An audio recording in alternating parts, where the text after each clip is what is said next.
नमस्कार, मैं हूं शुभी मिश्रा और आप सभी दर्शकों का अन्नदाता कार्यक्रम में बहुत बहुत स्वागत करती हूं। हमारे देश का किसान जन का पोषक है, वो श्रम का देवता है, अन्नदाता है और उसमें ही भारत की आत्मा निवास करती है। ऐसे ही किसानों की प्रगति के लिए हम खेती बाड़ी से जुड़ी बहुत सी नई लाभकारी जानकारियां हर रोज सुबह आपके लिए लेकर आते हैं।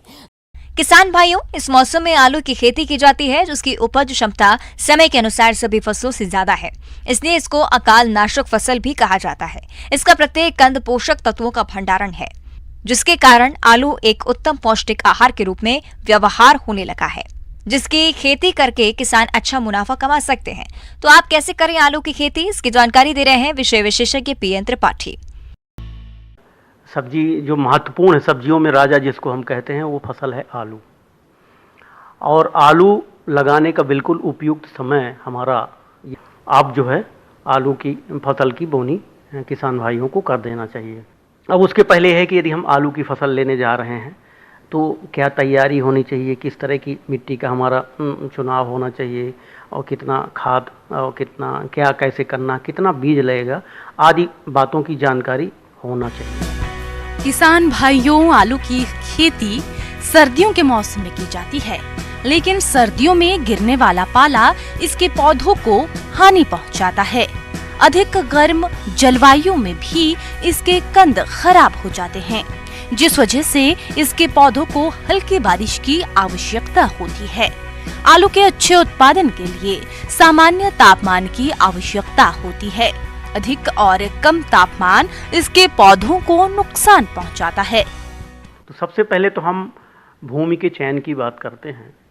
भूमि में कहा जाए कि जिस भूमि में किसी भी तरह का पानी इकट्ठा न हो, जल निकास की पूर्ण सुविधा हो, बलुई दोमट जो मिट्टी होती है, जीवांश पदार्थ से युक्त जो मिट्टी हमारी होगी, जिसमें जीवांश पदार्थ की मात्रा ज़्यादा से ज़्यादा होगी और बलुई दोमट होगी, वो मिट्टी कहना चाहिए कि आलू लगाने के लिए सबसे उपयुक्त हम मानते हैं। अब मिट्टी का चयन हुआ। दूसरी चीज़ खेत बनाने की बात है, जुताई की बात है। जैसा हम जानते हैं आलू की फसल सब्जी की फसल है। अब उसके लिए ज़रूरी है कि एक बार दो बार आप खेत को पहले साफ़ कर लीजिए, फिर इसके बाद में पलटने वाले हल से एक जुताई करने के बाद में दो सामान्य जुताई आप समतल बना लो। ये फिर इसके बाद में उसमें हमें गोबर की अच्छी पकी हुई गोबर की खाद, उसको हम करीब 5 टन, 1 एकड़ की यदि हम बात करते हैं तो 5 टन कम से कम गोबर की खाद हमें चाहिए और इसको हमें अच्छे से ज़मीन में मिला देना चाहिए। और आलू की फसल के लिए यदि हम पोषक तत्वों के रूप में बात करें, नाइट्रोजन, फास्फोरस, पोटास तत्व के रूप में बात करें तो 120 से लेकर के 150 केजी नाइट्रोजन की आवश्यकता पड़ती है। 80 किलो फास्फोरस स्फुर तत्व की ज़रूरत पड़ती है और 100 किलो पोटास तत्व की ज़रूरत पड़ती है प्रति हेक्टेयर की हम बात कर रहे हैं। और पोषक तत्वों की मात्रा का जो देने की बात है उसमें फास्फोरस और आपका पोटास, इसकी पूरी मात्रा बोनी के पूर्व ही हमें डाल देना है। और रही बात दूसरी नाइट्रोजन की, तो नाइट्रोजन की मात्रा हमें आधी उसके पहले लगाने के पहले डालना, फिर आधी मात्रा को जब हम मिट्टी चढ़ाते हैं उसके पहले उसमें मिला करके आधी मात्रा डालेंगे। उसको 2-3 भाग में हमें बांट करके फसल की बढ़ती हुई अवस्था में हमें देना है।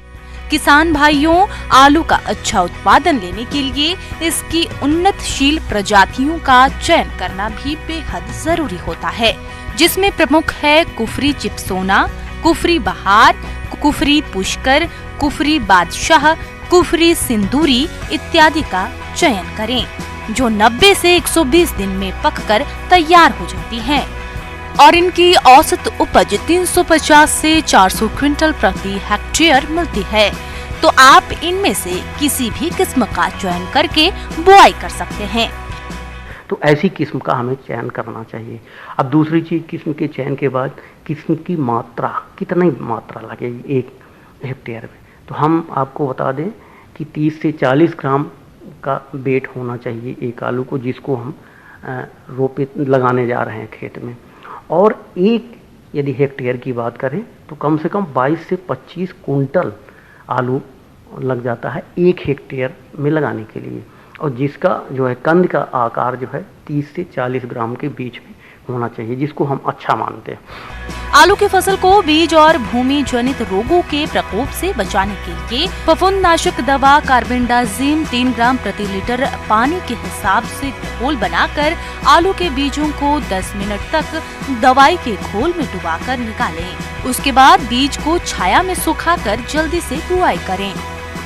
अब लगाने की बात है, जैसे हम कहा है कि खेत जब हम बना रहे थे तो उसको मेड़ बनाए, मेड़ में ही आपको लगाना है और मेड़ में लगाना है आपको 20 से 25 सेंटीमीटर पौधे से पौधे की दूरी रखें, और जो मेड़ से मेड़ की दूरी है, जिसको हम रो से रो यदि बात करें तो 60 सेंटीमीटर से कम नहीं होना चाहिए, 60 सेंटीमीटर होना चाहिए। तो इस तरह से है, कंद को आप विशेष रूप से आप पूर्व की दिशा में लगाना चाहिए हमें। पोटैटो ट्रांसप्लांटर भी आता है, उससे भी किसान लगाते हैं, वो सहजतम एक निश्चित दूरी पर एक सही दिशा में सही तरह से लग जाता है, तो उसका भी किसान उपयोग कर सकते हैं। तो ऐसी कुछ महत्वपूर्ण चीज़ें हैं जो आपको ध्यान में रखना है, और इस चीज़ों को आप अपनाते हैं तो निश्चित है आपको आलू की अच्छी फसल प्राप्त होगी।